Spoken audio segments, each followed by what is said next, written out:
sunlight begins to fade now, and I feel like I'm losing time, but I don't know how I'm here. The sunlight has turned to gray, and I feel like I'm losing love again. I don't know how I'm here. I could feel your heartbeat. I could feel somewhere you're looking down. I could feel your heartbeat. I could feel somewhere you're looking down. 'Cause it's you I'm loving, and it's you that I wanna breathe. And it's you I'm loving, and it's you that I wanna need.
And I know now we're getting older. The world we built is slipping through our fingers. We're running out of time. But you are the one I've chosen, and I won't lay still, living left behind, imprisoned by this love. I could feel your heartbeat. I could feel somewhere you're looking down. I could feel your heartbeat. I could feel somewhere you're looking down. 'Cause it's you I'm loving, and it's you that I wanna breathe. And it's you I'm loving, and it's you that I wanna need.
like two fires, movement so graceful.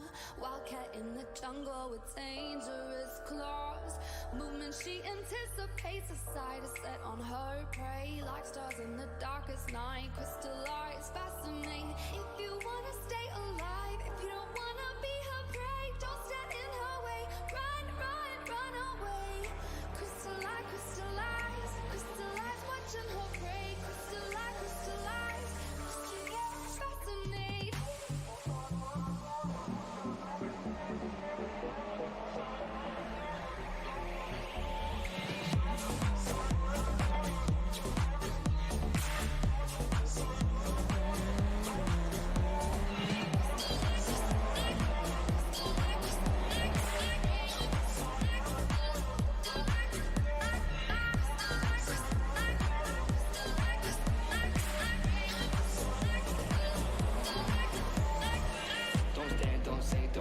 She anticipates no chance if you become prey. Two stars in the darkest night, her crystallized fascinate. Her movements, she feels your heartbeat and animal fear. Yes, I'm real, just be free out of here. If you wanna stay alive, if you don't wanna be her prey, don't stand in her way. Run, run, run away. Crystallize, crystallize, crystallize, watching her prey. Crystallize, crystallize, crystallize, fascinate.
Hello ladies and gentlemen, and welcome along to the Sunday Drivers MX-5 series here on the Simracersworld network.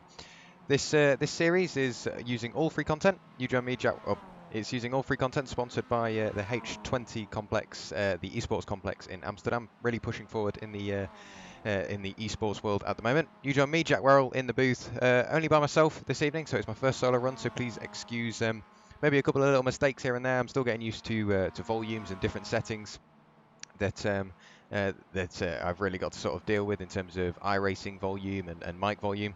So if anything needs turning up, please do let me know. There's already 35 of you here, so welcome to you all. But yeah, like I said, please do let me know if there's anything that needs to be changed, turned up, turned down, anything like that. Still getting used to it. But you join me watching what is going off round 5 is going to be a really spicy round. Lots of wasn't necessarily crashes, just lots of close racing, door-to-door action. And with these MX-5s not necessarily having the most amount of power in the world, they really do struggle to get out of corners. So it's really about keeping up momentum, making sure you've got the preferred line, and making the most out of the opportunities that present themselves. So we're about 6 minutes into qualifying, so we'll get the oval up just to show you what is occurring. Got Louis Correa on pole position at the moment. He's on provisional pole position with a 1 minute 34.26. So not necessarily the quickest lap from these guys. They'll definitely be able to go quicker. Most of these guys will either be on outlaps, maybe sandbagging a little bit, as it is a 20-minute qualifying session. So plenty of time for drivers to push and improve. And with Louis Correa having, both of the H20 drivers, or all of the H20 drivers, pardon me, having a good first outing at round 5, or having a good outing at round 5, pardon me, they'll definitely be pushing forward at Charlotte this evening. Charlotte is one of those circuits, very undulating, and there's not many massive braking zones apart from both of the chicanes. As you can see, there's Louis Correa using all of the track. That's really what you've got to do. Like I mentioned earlier, momentum is all you need in these Mazdas, especially with as you can see, but on the new tyre model, really going to be pushed to the limits this evening, because everybody's going to be pushing for every little tenth they can get. And if you run wide into one corner, as Louis Correa does very nicely for us there, it will compromise you a hell of a lot. So you've really got to nail every corner when driving these cars. So Louis Correa on provisional pole, he's done around 4.5 laps, 5 laps. That does include his out lap. So he's started to post a couple of quick times. He'll be pushing for the 133s, I can imagine. Going off practice, everybody knows what they're doing around here. We've got a real range of talent and experience up and down the field, which is great to see. And everybody's just taking part and having a laugh. So we'll have a look down to a couple of the drivers further down. We've got Kalle Kavisto here, the Finn driver. He has done a 1 minute 34.91, so breaking into the 1 minute 34. So a really nice time for Kalle.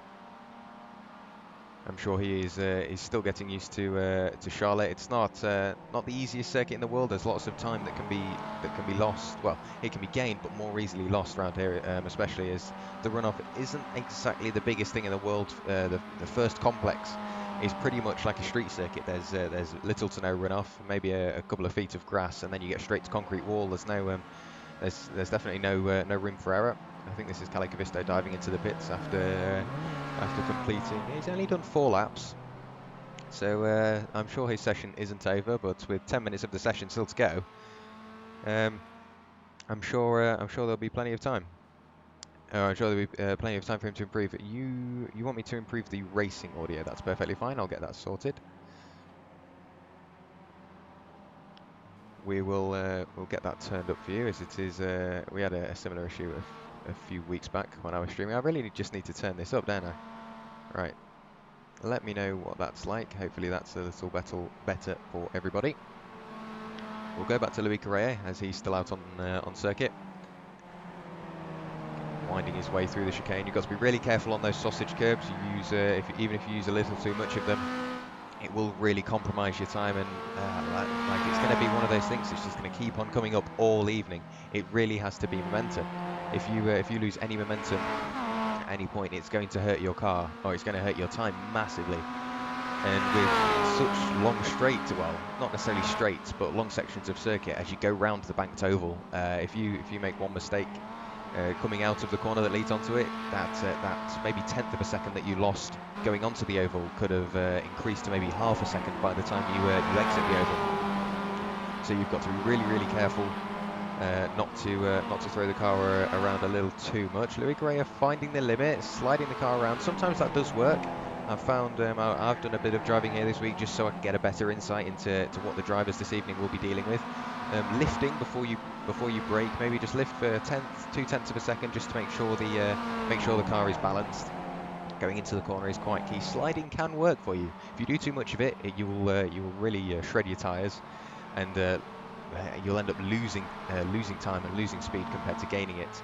But a little bit of sliding just to get the car washed out and getting it turned in sometimes does help. You've just got to know when to do it. It's a little loud now. Okay, I can turn that down, no problem at all. Sometimes the camera angles do affect it, as obviously the cameras are constantly changing and the cars get closer and further away from the cameras. So sometimes the modulation of all the volumes is quite tricky. But as long as we can get it at a nice sort of equal point, it'll be fine. We'll have a look a little further down the field to see who else we've got on track. Here's Peñarero. It looks like he's maybe just coming out of the bits, so we'll be able to see what a car does on cold tyres. Very slidey, as you can see. Got to be really careful on the brakes as well. I think these cars do have ABS. I haven't managed to lock tyres up myself as yet. But you've just got to be really careful on the brakes. If you brake a margin too late, you're going to end up straight lining a corner, and that will get you a slowdown, which nobody wants. There's contact in the background. Not 100% sure who's had an excursion off the circuit. We'll see what happens. I can't find anybody that has managed to have an issue.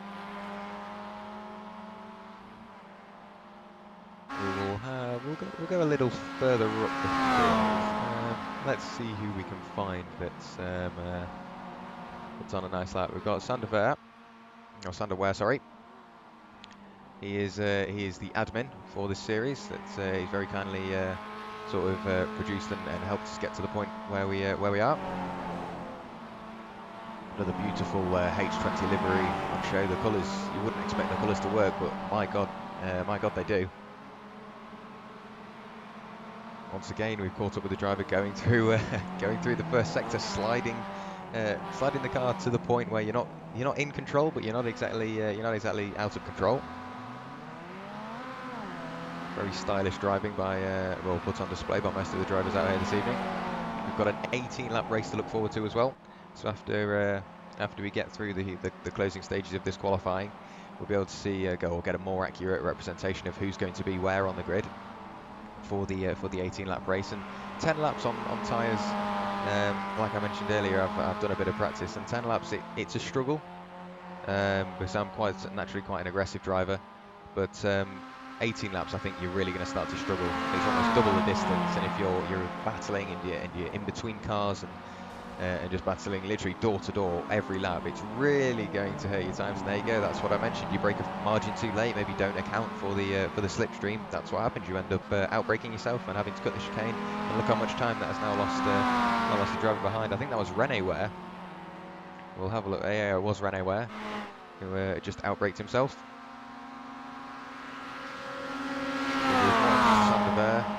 Sander Ware for pretty much a full lap now. We'll watch him negotiate the final chicane. Really careful there. There you go, outbraking yourself again. You've just got to be point perfect in most of these cars, or in all of these cars, in fact. You've got to make sure you keep the car on the track. We'll go back to another H20 car as Lopez crosses the line. The Spaniard winding his way through turn one, using all the track, just avoiding the wall on the entrance. There was a driver there just managing not to avoid the wall on the exit. I think that's Sander Ware in the background leaving the pits. I think the only differentiation, if I can get my words out, between the H20 cars is the wing mirror colour. I've seen one with yellow, and as you can see, Lopez has got orange wing mirrors this evening. I think that's the only difference between the cars, and obviously the number and who is piloting the car. We'll go to a beautiful SRL car. Maybe not the wisest choice of wheels, if you don't mind me saying. It's quite a striking livery. Let's go with white and black. Does go quite well, and adding then the lime green and the day glow flashes of green, I think do look really good as well. But maybe red rims and orange wing mirrors, probably not the most appealing colours. He's left it very late on the brakes as Walter's going through in theory what is turn 3. Onto the short straight, using all the track as most of the drivers will. Past the blue line, going up the hill, nice and early on the brakes, getting it tucked into the wall. Very undulating, like I mentioned, so you've got to make sure you don't get on the power too early, because these cars won't have a second thought about going sideways, very sideways. As I mentioned, going over the crest onto the oval section. So we've got a couple of drivers posting some different times up and down the order. I'll have a look around. We've got Louis Correa, who has posted a 1 minute 34.22, followed by Enrique Aguilera, who has posted a 1 minute 34.45. So those two, the top two, separated by around 0.2 of a second, so not a massive margin, but there or thereabouts. We'll have a little look further down the field to see who we've got elsewhere. We've got Craig Hawkins, sadly not posted a time yet, so maybe he's just not got out on circuit as yet. We've got Mark Armstrong. I'm not 100% sure whether this is Mark Armstrong or Neil Armstrong, one or the two. Sadly, my overlay only says the final name, so that'll be a tricky one to decipher all evening. and we'll see what I can do about that in the meantime. But these two, the two Armstrongs, definitely starting to get sort of the bit between their teeth now. Yeah, Neil, I think he caught the short straw at the last round at Okayama. Sadly got caught up in a couple of incidents, but then fought his way back into some battles, if I remember correctly. Please correct me if I am wrong. We'll have a look further on. We've got Arturo de Villa, so just 3/10 up the road from the current provisional time of Neil Armstrong, with a 1:38 flat. So a nice respectable lap from de Villa, with a little, well, rather second-hand looking Mazda, missing a headlight by the looks of it. So he might have got caught up in maybe a little incident, or he's just ran a little wide coming out of the corner and scraped a wall. But he's still going. He might not be aware, or the damage might not be synced, so he might not have the damage on his screen. But he's still going, still posting the times late into the session, with only 2 minutes of the session to go. I'm pretty sure the order is all but settled, unless some of the drivers find something new. Got some good facts for you this evening, if I can find what I'm supposed to be looking at. There we go. So let's have a look. I'm trying to find. Yes, so there we go. Got a couple of facts for you. We have had some new drivers since the previous round. We've got Victor Oliveira joining us, along with Sven Dalemans, Dek Crowther, Dan Mould, Andrew Zelli, I believe, Spencer Sobacek, and Dika Aguilera, who we've already seen, and Matt Tempest, which, with a couple of new nationalities being brought in, there are a total of 13 nationalities spread across this grid of drivers. So it's great to see that that it's really broadened the series with the newcomers. And speaking of the series, the title sponsor, H20, they're an esports centre located in Amsterdam, with the ambition to be the #1 ecosystem in esports in Europe. They own a 10,000 metre square building, right? So not exactly a small building, used as a hub for esports, creative tech, and everything like that. It's more of a campus, so to speak. So they really know what they're doing. So a massive thank you to esports for sponsoring this series. Here is, I think this is Xavi Lopez diving into the pits. Yeah, he's decided it is the end of his qualifying session. Here is Aguilera side by side going into the chicane. He really won't like that on his final qualifying lap unless he can squeeze another out. With 10 seconds to go, both of these guys will get another session, or another lap. Sorry. Let's see who else we've got up and down the field. Got Michael Ellett. Where is Michael? The South African driver, just going onto the oval, narrowly missing the wall, using all of his track, or using all of the track. There are two different lines that I've noticed most of the drivers, or different array of the drivers use. You can use, as you can see, Michael Ellett is using the very, I think it's the groove at the bottom of the oval. Some drivers even use the flat. I think it's called the apron. Not 100% sure. I'm not massively familiar with oval racing. Yeah, so we'll see Michael Ellett use it again, just riding that painted line on the bottom part of the banked oval. And some drivers even go down onto the flat part of the oval. Not 100% sure what the gains are. Obviously, you are driving a shorter distance at the bottom of the oval, but you are turning tighter, so you might scrub off that extra bit of speed. So it's a real sort of swing to roundabouts game, really. You've got to make sure you do plenty of practice if there is even a noticeable difference. I personally just run the preferred line of the bottom of the oval. We'll go back to Aguilera. I think he's just given up on his lap. He's decided that he won't be able to go any quicker in this session by the looks of it. Yeah, going incredibly slow, so just on an in-lap. We'll go back to Mr. Class, the Simtech Racing Team driver. A very nice spec map on that car, with a matte black and almost I think it's a metallic or a chrome red, maybe. It looks very nice nonetheless, with the Union Jack on the boot. Going into the final little section, brake just before the blue paint on the wall, maybe at the blue paint if you're brave enough. Down to third, he's gonna grab a gear at some point, I hope. Maybe I think that sounds like he was in fourth. But he seemed to coast into that corner. Maybe that's something he's discovered in practice. That's the way to do it. Just coast into the corners. Maybe get the lack of engine braking. He might have found he's overslowing himself, and I think he's given up on that lap, and he's going to dive into the pits. There you go. So he's just given up on that lap. We've still got Mr. Mold out. Doing a burnout or a practice start by the look. Yeah, he's just getting some practice starts in. You can see he's done a couple by the marks on the tarmac. So I believe now everybody has crossed the line. That is going to be the end of our qualifying session. So we will have a look at the grid for this 18-lap race here at Charlotte Motor Speedway. So on pole position, we have Louis Correa with an absolutely amazing time of 1 minute 34.220. I am going to struggle with a few of these names as I do not have the first names available to me, so I will just run through the final names. Aguilera, 2/10 behind the pole sitter, rounds out the front row of the grid. We've then got Mold and Class on row 2. Lovesey, after leading the champion, he's still leading the championship going into this round, so he'll be hoping for a good finish. We've got Pereiro in P6, Elliott in P7, followed by Hain in P8. Calle Cavisto and Tempest round out the top 10. Rene Ware and Oliveira finish the first 6 rows, and if I can get it to go down a couple of, there we go. Lopez P13, Bowen P14, Walsh 15th, and Rawlinson P16. Walters and Sander Ware P17 and P18.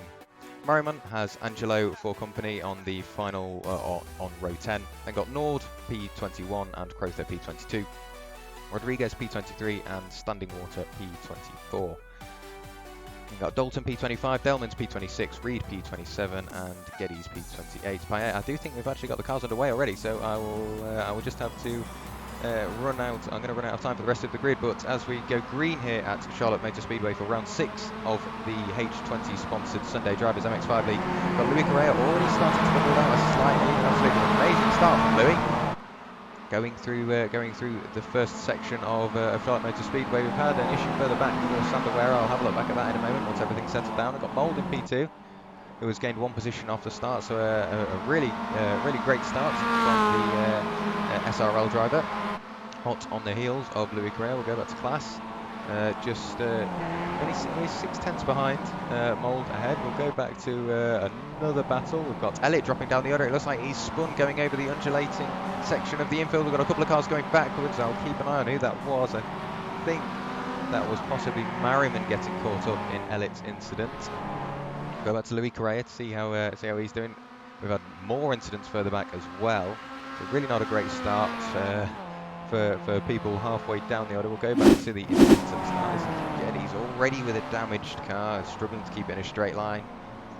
Just manages to avoid everybody else. We've got Rene Ware getting caught up in an incident as well.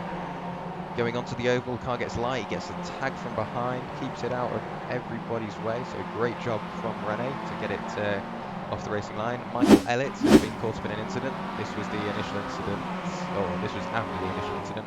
We'll go back to watch what happened. Going on the hill on the brakes, gets a tag from behind. Nothing much he could do there. Tries to get it back going again and stay out of everybody's way, and then just the swarm starts coming, and he manages to get caught up in everybody. I think he has dived for the pits. He has indeed. As the cars come around to complete their first lap, Louis Correa still in the lead with Mold just behind. Only half a second between these two guys, and there's almost a pack starting to form. So we've got obviously the top duo, and then I think there's a trio behind, which is another duo behind, which is Class and Lovesey. Lovesey pushing to get as many points as he can this race, as I imagine, just to further extend his championship lead. SRL also going to be looking for a good finish. I'm not 100% sure whether there's a team's championship, but these guys definitely starting to dominate. If there were, we've got SRL driver P2. P4 and I believe yes, P2, P4 and P5. Actually, beg your pardon, that's Hain of Powerhole Sim Racing Academy. Very niche livery for Sebastian Hain. Going down the back straight, hard on the brakes. You see all the cars behind filing in. Not many battles out on circuit this early on in the race. They've started to spread out a little bit. I say that as Werrell is now trying to work his way around the outside of who I believe is Neil Armstrong in the Simtech Racing Team Mazda. Going into the chicane on the back straight. Is he going to get it done around the outside? He's going to be brave. Gets it done. Avoids. Well, I say avoids the first sausage curb. Managed to collect the second sausage curb. Keeps it on the straight and narrow. Got Mold setting. Well, Mold did set a purple time, but we've had Class set a 1 minute 34.265. So almost a qualifying time for Class. Pushing forward, trying to catch on to the leading duo. See if he can make it a trio for the podium. But I think he's bringing Lovesey with him. He is indeed going on to the final section of the infield, using all the track he can on the inside and outside. This is Walter's swapping position with Sandwater. It looks like Walter's ran wide, and Standing Water as he's getting knocked even further down. Either further down there is Sandwater. Standing Water has managed to collect the wall. I think he was slightly helped from Aguilera behind. It might, beg your pardon, it wasn't Aguilera, I think it was Angelo. Doesn't seem to have phased him much at all. He's now pushing forward, see if he can get onto the coattails of Walters. It looks like Standing Water may have got caught up in another incident. So he's trying to get it back going. Does he keep it out of everybody's way? It looks like he does, and I think he's taking the tow back to the pit lane. He is indeed. So we'll go back to our leaders. This is Louis Correa slowly coming under pressure from Mold behind, looking to the inside. It will quickly evolve to the outside. Going into the chicane, just keeping it on the straight and narrow. Louis Correa, definitely Louis Correa, using all the curbs on the inside and outside. Manages to be last of the late breakers. Keeps it ahead of Mold behind. But while all this is happening, these two are battling, and Class is getting ever closer with a 1 minute 34.207. So another lap goes by, and another purple lap is set by Class in P3. So he'll be he's really pushing on to the top two. But once again, he is bringing Lovesey with him, so there's not a massive gap between these guys, 1.5 seconds. So definitely not out of the calling for a top or for a four-way battle for the lead.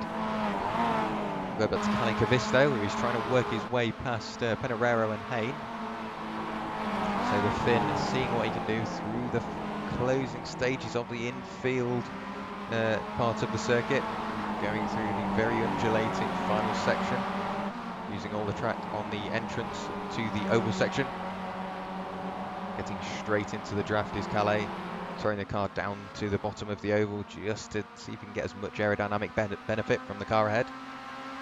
Obviously you will be getting double draft as Hayne will be pulling Peñarero with him, and Peñarero is obviously bringing Calais Cavisto. I think that's Peñarero looking to the inside, pardon me. That was Peñarero looking to the inside. But he has compromised his exit through to the inside. He couldn't get two cars into one.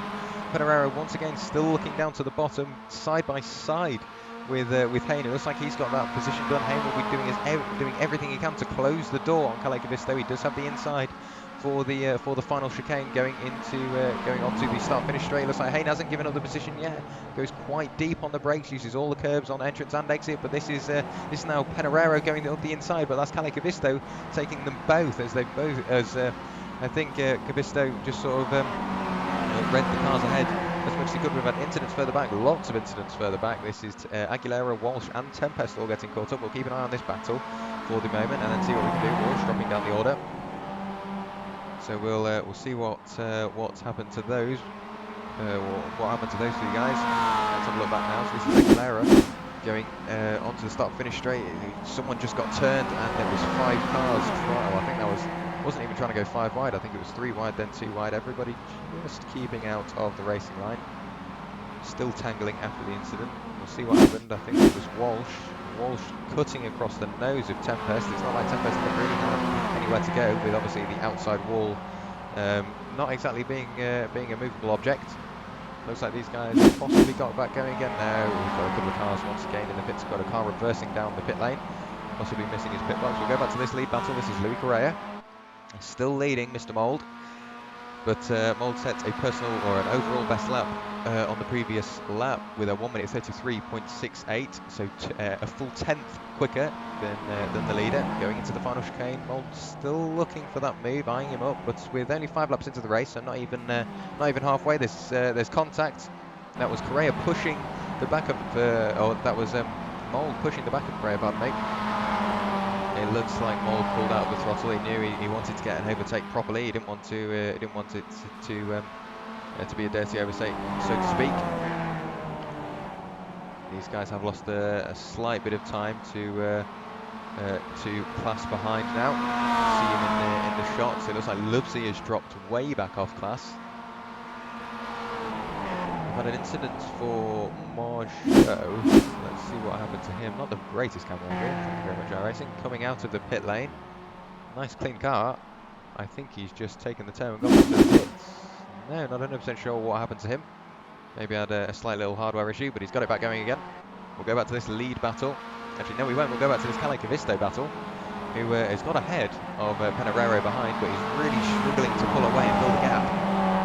Hayne has got in front of both of them once again, and is trying to build a gap. But I don't think Calais is going to let him get away with it lightly. Slowly pushing onto the coattails of Hayne ahead. Obviously draft assisted. You really see the speed difference from having draft and not having draft. Really close on the brakes. Or everybody gets it slowed down, winds it through the first section and through the second section. Everybody avoiding curbs, everybody just avoiding walls, as Peñarero almost loses a wing mirror. So these guys getting ever closer together. Once again, Cavisto will slowly start to catch up to Hayne ahead with the draft, but it looks like Hayne is just that slight bit stronger on the brakes. We'll go back to the lead battle of Correa and Mould. Correa started to build a gap out again, but I'm sure that will quickly depreciate as it has done previously. Half a second between both of these guys. This is Sander Ware now, trying to work his way around the outside of Hawkins. It looks like he's just going to get the move done. Whereas this is going onto the back straight, so it gets the move done on who is that? That's Craig Hawkins, pardon me. Yeah, so Craig Hawkins. Sadly becoming a cropper to a beautifully liveried H20 car, but I don't think Craig will let him get away with it. Obviously the draft, once again, it's going to keep on cropping up, having sorry about the track map, I've just noticed that.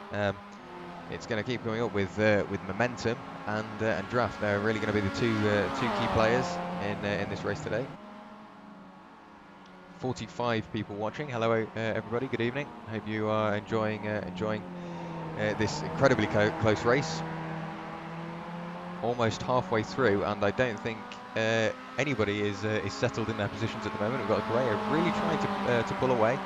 He's starting to get back into the 1 minute 34s. We've got most of the drivers in the 1 minute 35s, then dropping to the 36s, 37s and 38s. So nice and consistent for everybody. But Louis Correa really pushing on, trying to make good his escape. But I don't think with the back straight and the oval sections of this Charlotte circuit, he will be able to get away with it with obviously the draft. There it is once again. That word is going to come up a hell of a lot this evening. Got some back marker traffic to negotiate. We'll see how these guys get past, or how they negotiate Svetanov. I'm guessing it will be on the oval. Svetanov will go high and let this lead duo work their way past. They're not losing as much time. I think they've realised. I think Correa and Mould have realised that the class was getting ever closer, and they've managed to almost read each other's minds, get their head down and see if they can build a gap before they start battling once again. Correa throwing the car from left to right, keeping it just pointing the right way. It looks good, and it will definitely earn him style points, but it will really hurt his tyres. Correa making the most of some draft off the back marker. We've got Lopez further down the field. Another H20 car who's obviously still got that damage from earlier, but he's kept it on the road. He is rounding out the top 10 at the moment. So the Spaniard really pushing on. He's quicker than the cars ahead, so he will definitely be on the road for making up positions. Pretty sharpish. We'll go back to this lead battle though. I can't turn away from it. We've got Correa once again under pressure from Mould. I think this is Dan Mould. Now I'll see if I can get his first name. It is indeed, it is Dan Mould. So Luis Correa really trying to pull away, but they were almost driving identical lines, and they're getting on the power at all the right points, keeping it clean. Obviously, both the cars have still got a slight bit of damage from an earlier incident, and maybe just rubbing doors while trying to overtake each other, but it doesn't look like it's hampering their performance at all. We'll go back to this is Neil Armstrong once again. Getting overtaken on the oval section. I don't think he wants it to be that way, but he had to forfeit the position to Werrell. Obviously, he'll have the draft going on to the second oval section of the circuit, keeping it nice and low, tucking into the draft. Rather second-hand looking Master MX-5. He's been caught up in the wars, bent front wing, or a bent left front wing. Sorry, bent bonnet, all scratched up, but he's keeping it going. Coming under pressure from who's that behind? That's Oliviero. Trying to work his way past Armstrong. So Armstrong not having the greatest evening. That's Angelo going off. We'll keep an eye on that. Armstrong amazing defending around the outside of turn 1. You don't really see that work very often. We'll go back to this Angelo incident. Let's see what's happened to him.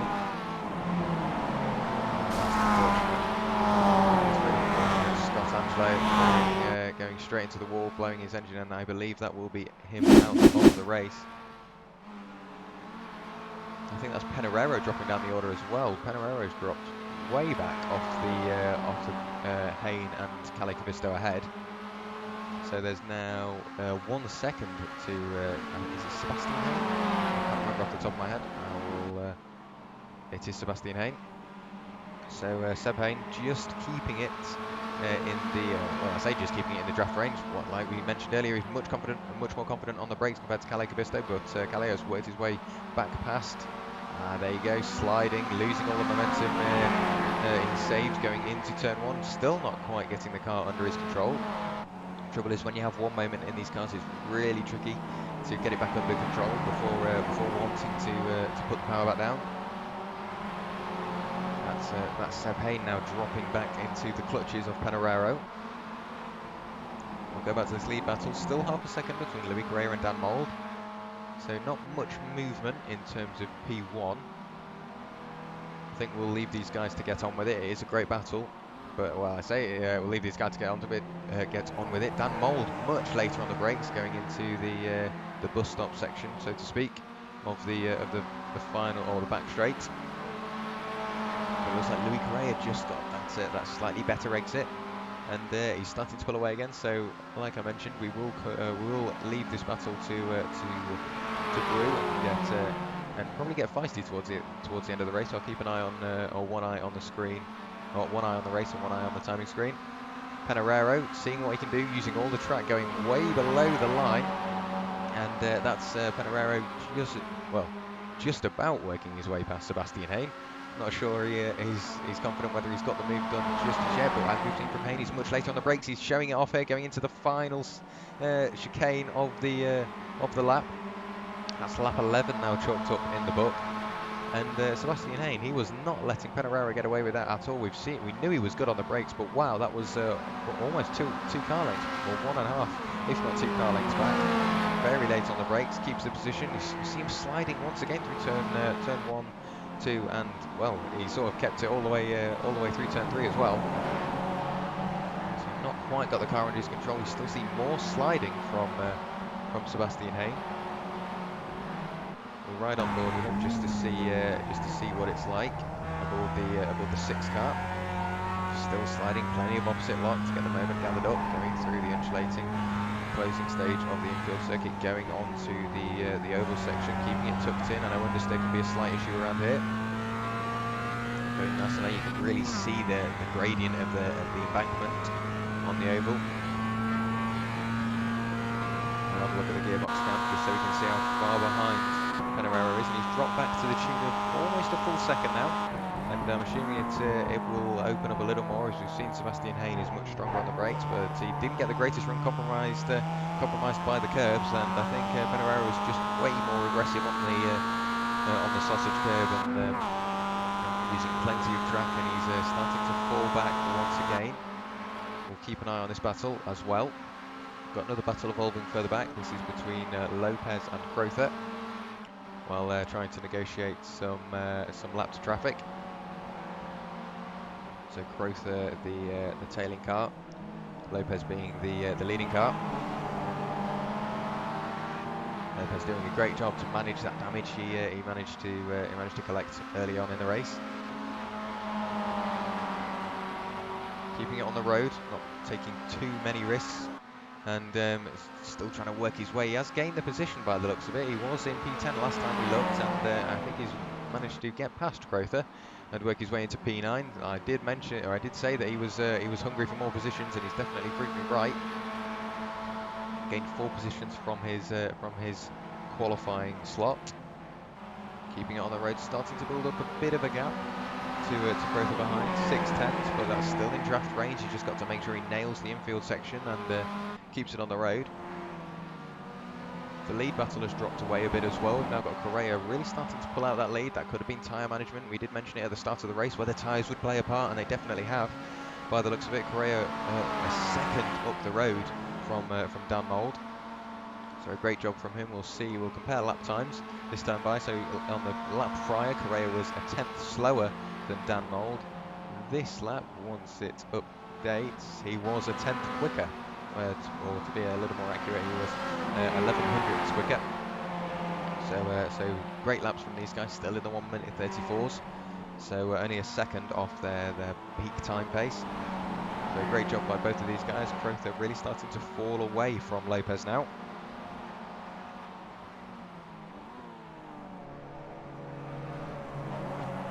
I say that, once again, we did hear that in practice. It's like he's struggling to get the car into gear.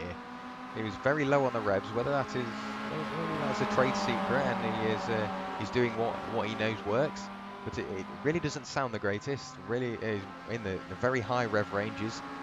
I'm not 100% sure who is using H-pattern shifters and who is opting for the flappy paddle option if their wheel provides. But as I mentioned, I did mention that Crowther was starting to fall away from Lopez now, but it looks like Lopez has just maybe lost a bit of time in that final section and is starting to fall away again. So his lead on Crowther just all unravelled. So Xavi Lopez still leading Crowther, 7/10 to gain, so it keeps on going from about a second back down to half a second. So I don't think this battle is going away anytime soon. We've got Louis Correa starting to pull away a bit from Dan Mould. A second is still the gap between these two guys. We keep on catching them as they cross the timing beam. Not as quick that time was Louis Correa. Dan Mould lapping about 500ths quicker.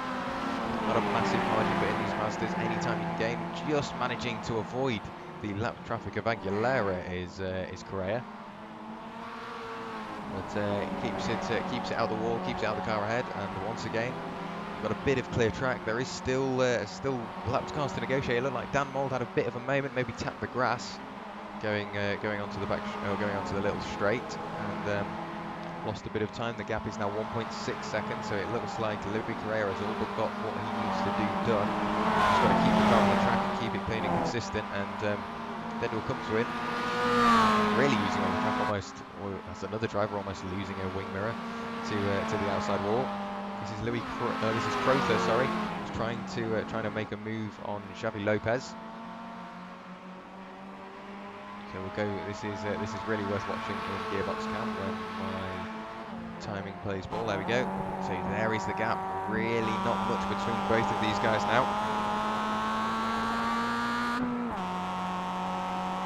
So what's the gap now? 0.6 of a second. He keeps on closing and opening. So 7/10. It looks like Xavi Lopez is a little more confident in this first sector compared to Crowther behind. But it's once again a swings and roundabouts sort of game between these two guys. One could be quicker in the first stage of the circuit, and the second could be quicker in the second stage of the circuit.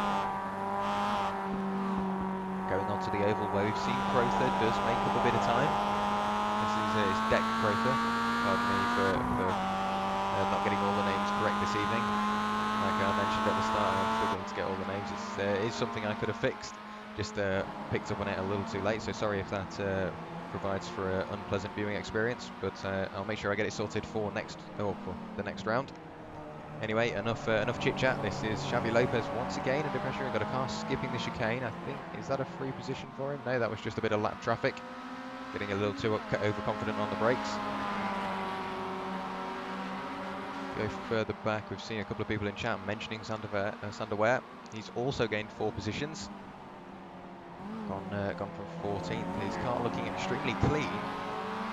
One of the cleanest cars on the grid, and obviously helped by that beautiful H20 livery. So a great job from Sander, the H20 admin, keeping it on the road. The closest car he has is Nord behind.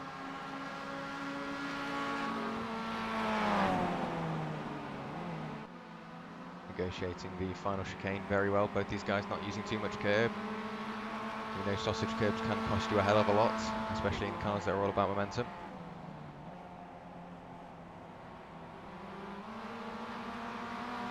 Go back to, actually no, we'll go further down the field. This is Neil Armstrong, who we've seen dropping down the order, just getting out of the way of a couple of cars. It's very much a train. I think that was the lead battle going through. That's Armstrong dropping down the order. Obviously, immense damage on his blue and white Mazda MX-5. He was caught up in that incident at the very start of the race, but keeping it going, keeping it on the track. So great effort from Mr. Armstrong. The lead battle has massively opened up now. Louis Correa has pulled away to a really great extent. We did say that was the lead battle going through, and indeed it was. Obviously helped by traffic. He has managed to work the gap up to 2.6 seconds, almost 2.7 seconds. So a great job from Mr. Correa. We'll find a camera angle that works. There we go. You did probably hear in the background a lot of Mazdas screaming by the camera. It's the first corner, and I suppose it's turn 10 almost on this Charlotte configuration, the Roval configuration, obviously the most recent one, where the cars are separated from turn 1 and turn 10 by literally a piece of concrete. So a great piece of circuit, circuit work by the Charlotte owners. Louis Correa with the lead all the way up to now 3.5 seconds. So the lead is pretty much all but settled for Louis. We'll go back to a battle we've got going on further back. That was these were the cars that the leaders were just fighting their way through. This is Rodriguez, once again in another beautiful H20 liveried MX-5, leading the way from Dalton and Ellitz behind. So it's H20 Esports racing car leading the H racing car. Sliding his way through the first corner is Dalton.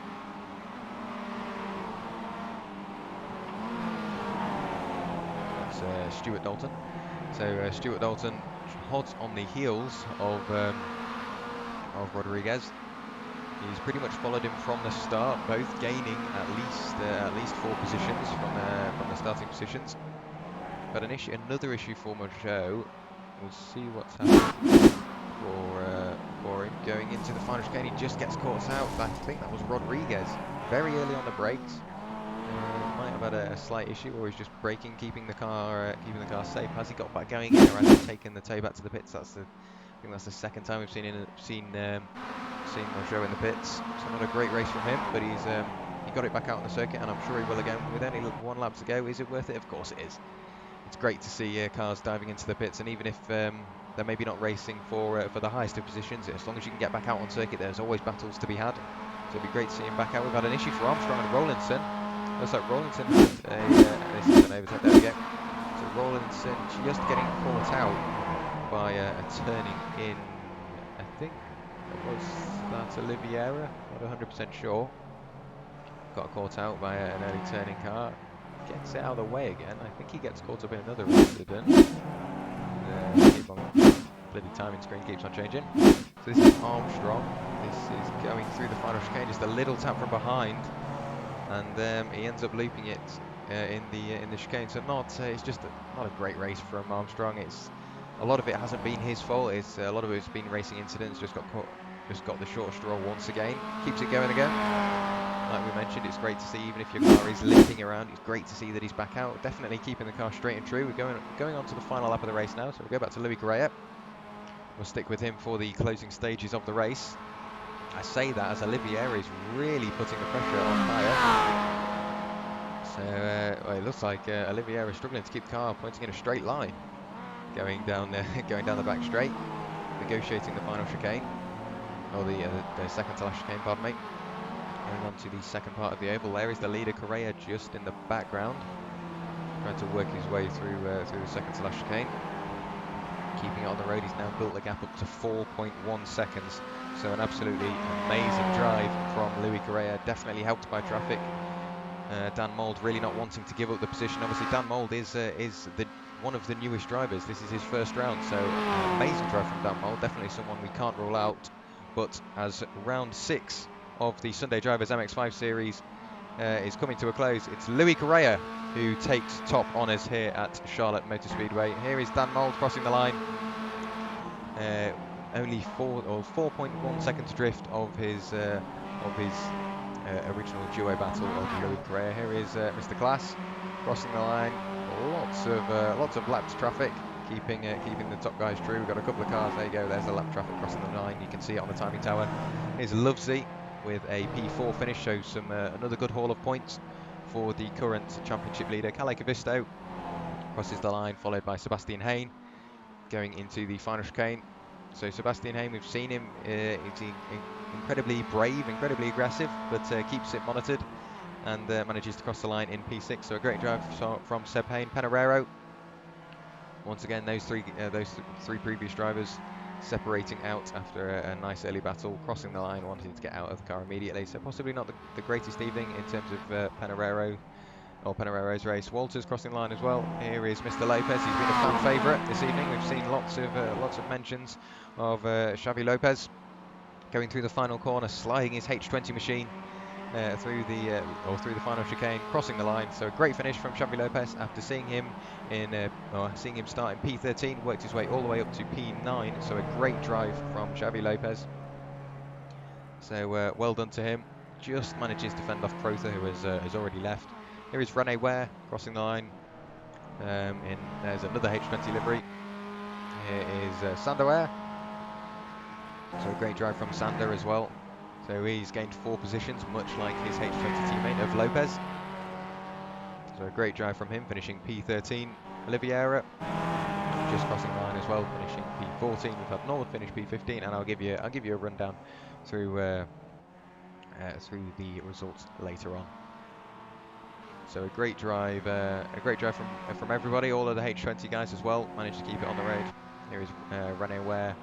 Not sure whether that was celebrating or he just got caught out, but great drive from all of the H20 guys. Great drive from everybody on the grid. Yes, a couple of guys got caught up in incidents, but they all kept it on the road at the end of the day, and a lot of the drivers finished, which is great to see. For example, Armstrong, we saw him getting caught up in a lot of incidents. Not really many of them his fault, if any of them.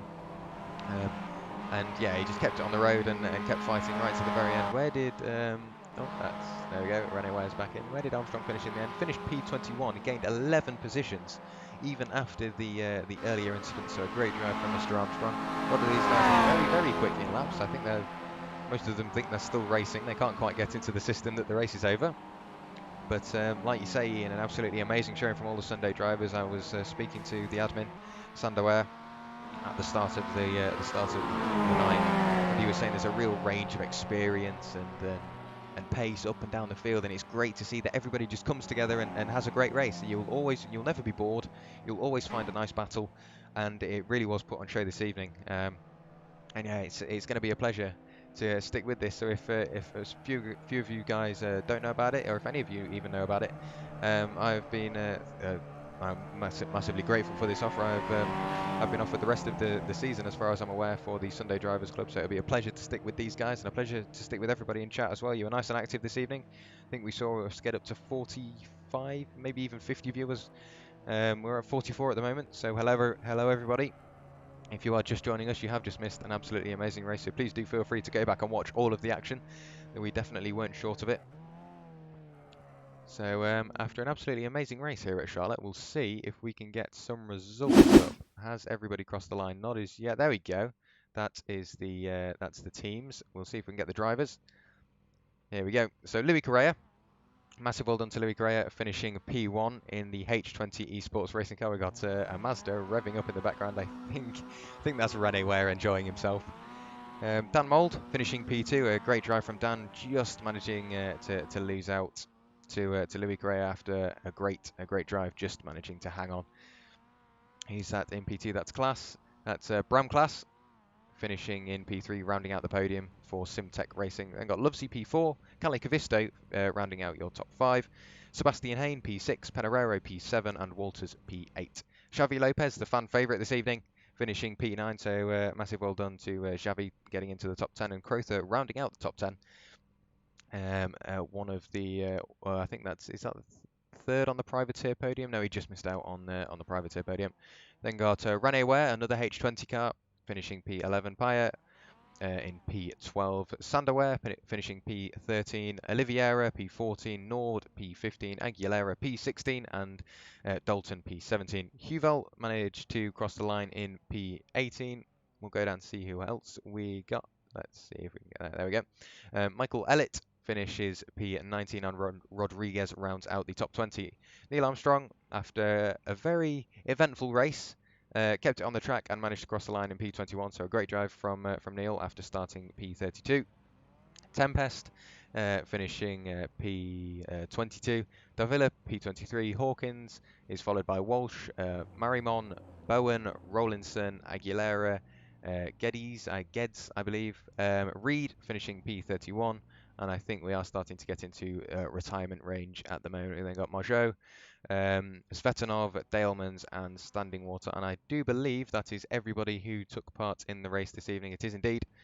So if you crossed the line, or even if you didn't, thank you very much for taking part. It was an amazing evening. We've still got, I actually think that is Rene Ware. Let's have a look. Is that Rene? It's not Rene having fun and trying to blow up his engine. It's Dan Mould. Dan Mould is deciding that he wants to, let's get a better view of this. I don't know whether he's going to hop out the car, but he decided that it was time to do some donuts, and this, I'm pretty sure I mentioned it, but this is his first race with the Sunday Drivers Series. And to finish P2, what an absolutely amazing showing for Dan. Are we going to be treated to some more donuts? We are indeed. So, the Simulation Racing League's driver really enjoying himself in his Mazda MX-5. Great first showing from Dan. So yeah, a great evening from everybody. Thank you very much to everybody who took part, and thank you very much for H20 for sponsoring the series. It really wouldn't be here without you. And like I've already mentioned, I can't say thank you enough for everybody who took part. It's been a great evening, battles up and down the field. You'll never get bored, and Dan treating us to some more live action drifting. Very adventurous line through turn 1, and I want to go. I want to leave, but I can't stop watching Dan. Let's keep an eye on him for a little while. Let's enjoy the probably not luxurious tones of the Mazda MX-5, but definitely a sight to behold. I think he's gonna finish it there. If not, we are. So we'll go on to the scenic cam. So thank you very much for everybody, everybody who was watching, everybody who took part, anybody that had anything to do with this evening. It was a great evening, and I can't wait to spend more time with everybody here as well. So thank you very much for everybody. I'm Werrell, and I'll see you in the next one. See you guys.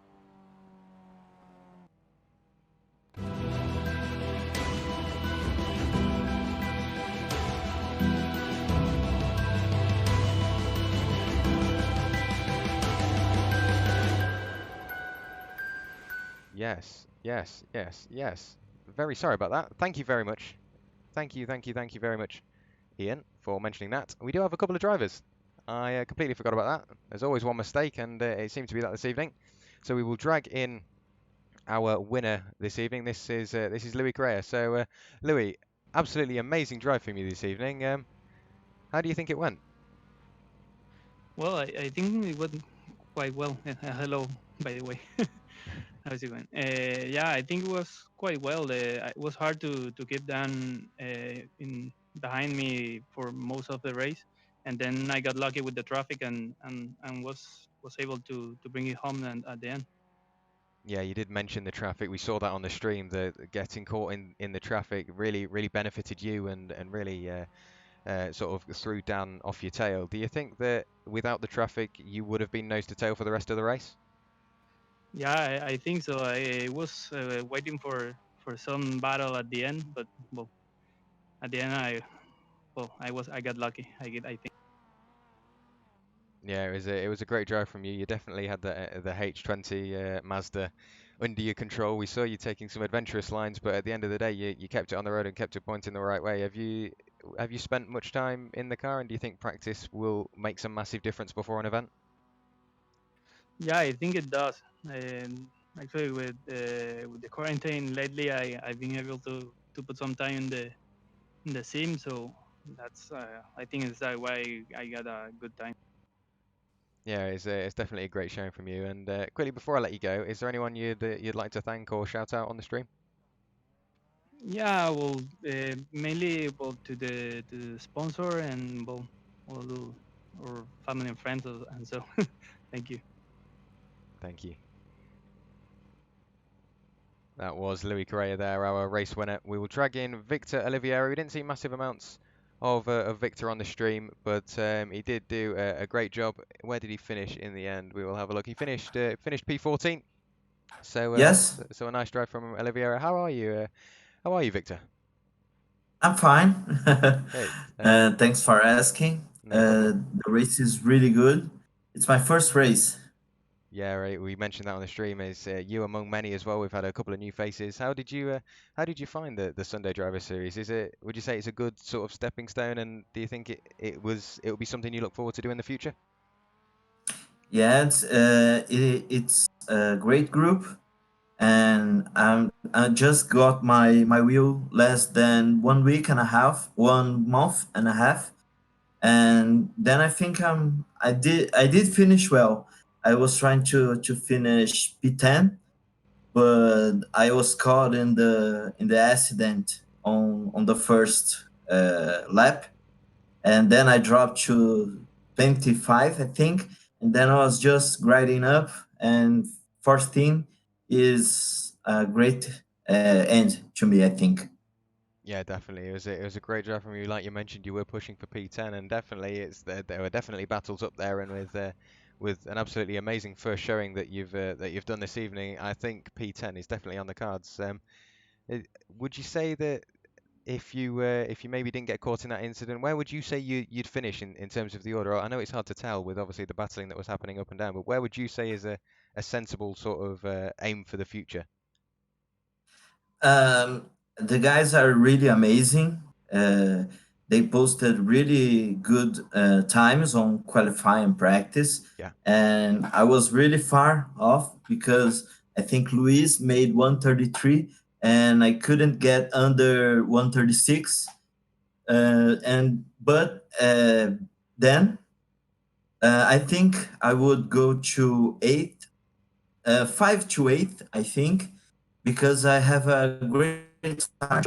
I think I was already uh, under 10th when I got on the accident. yeah. It was a great drive. I don't know whether you noticed, but during that race you did a 135, so a great improvement. Obviously, you've got cars to follow. But like you mentioned, you're not the quickest guy, but you've only had your wheel for 1 month and a half, so that is no mean feat. Joining it's your first ever sort of well, I'm assuming it's your first ever stream series, and obviously it's your first ever time in Sunday Drivers in the MX-5. So you've done an absolutely amazing job. It's definitely something to be proud of, mate. And quickly, before I let you go, is there anybody you'd like to thank or shout out on the stream? I would like to thank to all my family and parents and friends and everyone who's in quarantine right now. Here in Brazil, it's a big issue because people want to get out of their houses, and I think some things like the Simracersworld, it's a great way to be in quarantine on these hard times for all of us. Yeah, definitely. It's a break from the normality, so to speak. It's something obviously everybody here enjoys, so it's great to see that you're enjoying yourself as well. So massive well done this evening, and I'll let you go. Thank you very much. Bye bye. Have a good night. You too. That was Victor Oliveira there. We've only got one more person to drag in. That is our P2 driver, This is Mr. Dan Mould. We saw him enjoying himself at the very end of the race, showing off some donuts and some drifting going through turn one. So Dan, first of all, well done. But what an absolutely amazing race. What did you, if you could sum up the race in sort of briefly, how would you describe it? Well, that was my first race in this league. It was close. It was close. I think at one point I was literally on his bumper. I was just trying to keep it as clean as possible with being new to the league. And I knew that was Louis' possible first win, as I was told by Andy. So I was just respectful. I was a bit wounded that I got held up in the back markers, but it is what it is. I'm looking forward to the next race. I was a bit fearful at first because I wasn't on pace, but I put a few laps down last night, got me apexes, and I was doing well. Yeah, brilliant, loved it, absolutely loved it. Great, the practice definitely showed, and like you said, we did mention it on the stream that this is your first race, and what an absolute cracker. You knew exactly what you had to do. You were controlling the car for the entire race, and you said you were on his bumper for the race, and we kept an eye on you. I think you were the most televised car, or the most televised battle on the entire stream. But yeah, we did see you get held up in the traffic. Would you say that maybe if you didn't get caught up in the traffic, you would have been? We did ask a similar question to Louis. Would you say that you would have been nose to tail to the line, and there may have been a possible position change? Louis was solid. I think he made two mistakes where I think I got side by side with him once on the last corner, but there was no way I was going to get around him. No, I think he didn't put a foot wrong. He was brilliant. He was brilliant. I was happy with second. Congratulate to Louis. Brilliant race. I knew he was fast from practice and from the practice session last night. But no, I think it would have been a second. I wouldn't have tried to make any moves. Not on a track such as that. Not really many overtaking places unless the person in front makes a mistake. Yeah, but we saw that on the stream definitely, and like you mentioned, it's not the greatest circuit for overtaking opportunities, and I'd probably say that maybe the first sector going into the second sector is probably the best point. Where would you say that you probably thought Louis was maybe a little vulnerable? Where if the position like presented itself, where would you say that would most likely have been to happen? The second to last chicane, I seemed to have better exit speed on him. I was catching him, but it would have been hard work to get side by side and around him. He was much faster than me in the first sector. The right-hander after the the left and the right-hander, he was much quicker through there. But I think we were pretty much equal, to be fair. It would have been a mistake. It would have been a mistake that would have won me the race. But yeah, it's it is what it is, and I'm just thankful I finished in one piece. I was nervous about that first corner. I got a good start, and I'm happy. I can go to bed a happy man tonight. I'm sure you can. It was a great race by you. So before I let you go, is there anyone you'd like to thank, shout out, anything like that? I'm going to shout out to my daughter because she's in the living room now watching YouTube. So Lexi and my wife, Em. And if my son's still up, Zachary, I'll give them a shout out. And to anybody else who's watching me, Andy Corrigan or anybody else, Craig, obviously thank you to Andy Lovely for getting to the league. A big shout out to Sander for letting me in the league as well. And all the SRL crew, Blade, Dak, everybody. Yeah, brilliant. Looking forward to watching the commentary tomorrow. Great, thank you very much. Yeah, I'll let you go. Well done this evening, and yeah, I'll see you around. Thank you very much. No problem. Bye-bye. Right, that was Dan Mould there, our P2 finisher. Like you mentioned, this is obviously his first night in the race, or his first time in the Sunday Drivers Series. So a great outing by him. And that pretty much wraps it up. Nearly missed the interviews, but thank you to Ian for thinking on his feet, making sure he reminded me. I knew there'd be a major mess up somewhere. Thankfully, we got it out of the way at the very end. I would have preferred to get it out of the way early, but we fit everybody in. So it's been a great evening. Thank you to everybody who was watching, everybody who took part, and everybody that made it happen. Really, anybody that had any part to play in this evening. I know I've said it a lot, but I can't say thank you enough. It was a great night. And yeah, it's pretty much rounds out round 6 here at Charlotte. So I think that is pretty much everything. So once again, thank you very much, everybody, and from me, Jack Werrell, and Simracersworld, we'll see you at round 6 or round 7. Sorry.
like two fires, movement so graceful.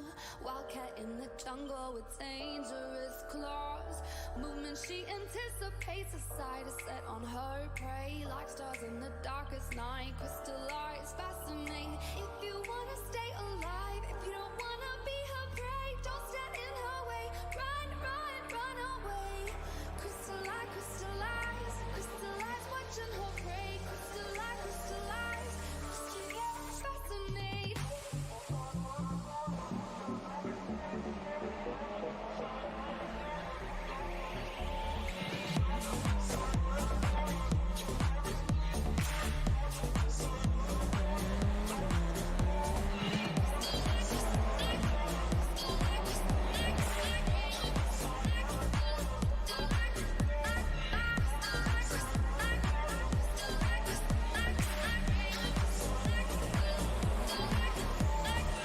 Don't stand, don't say, don't look back, she anticipates. No chance if you become prey. Two stars in the darkest night, her crystallized fascinate.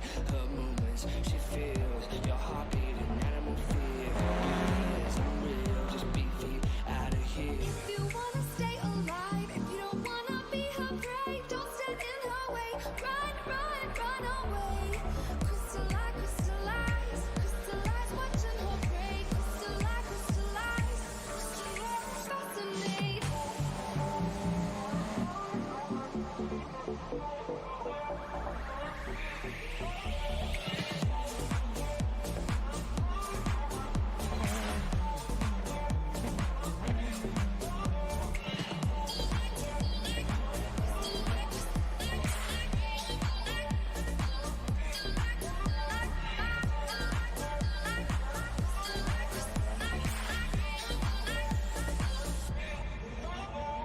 If you wanna stay alive, if you don't wanna be her prey, don't stand in her way.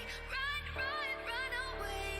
Crystallize, crystallize, crystallize, watching her prey. Crystallize, crystallize, crystallize, fascinate.